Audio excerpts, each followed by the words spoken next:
Ngarang Famkriba Governor of Council Imphal Service Extension na Tana All Manipur BDF Employee Association Welfare Association na tankiba demand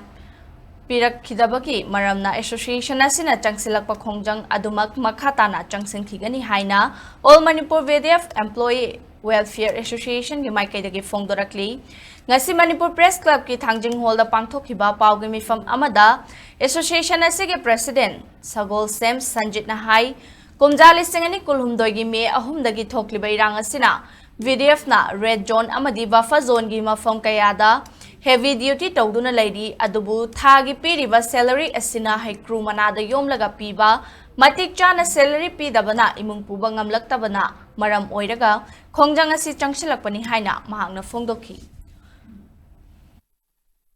अखोइना तौखिबा demand सिंग जे कइनो हाइतागदि service extension थोकपिबा regulation पीबीओ हाइबा अदु मतिक चाबा ओनियम पीबीओ 30000 दगी तादन पीबीओ हाइबसे मसे अखोइन डिमांड तौजगिबने अदु डिमांड सिंग जे अखोइ हौजि फावगी ओइनादि सर्विस एक्सटेंशन नतना अतोपा थोकपिबा कि पावजि लैतमना मरम ओइकांदा अखोइ मखा ताना स्ट्राइक से अदु संगसन बगी अखोइ पीएफ से लौजरे हाइतारे अदुना मखा ताबजे अखोइ पोस्ट थादोक खंगदे नत्रंग सिदगेना कनबा एडिशन मा अखोइ संगसलंगनबा अखोइ लीडर सिंग तानारगा मेंबर सिंग तानारगा संगनबा सेम सारगा लैरे हाबा अखोमसिनि अदुना लैबा अखोइ गवर्नर अखोइ सारदा हाइजनिंग बसे मरी लेनबा सिंग तानाबिरकांदा अखोइ बीडीएफ सिंग की तालेबा डिमांड सिंग के मतिक चाना पीबीनबा अखोइ वेलफेयर की साइड तगी अपील तौजनिंगे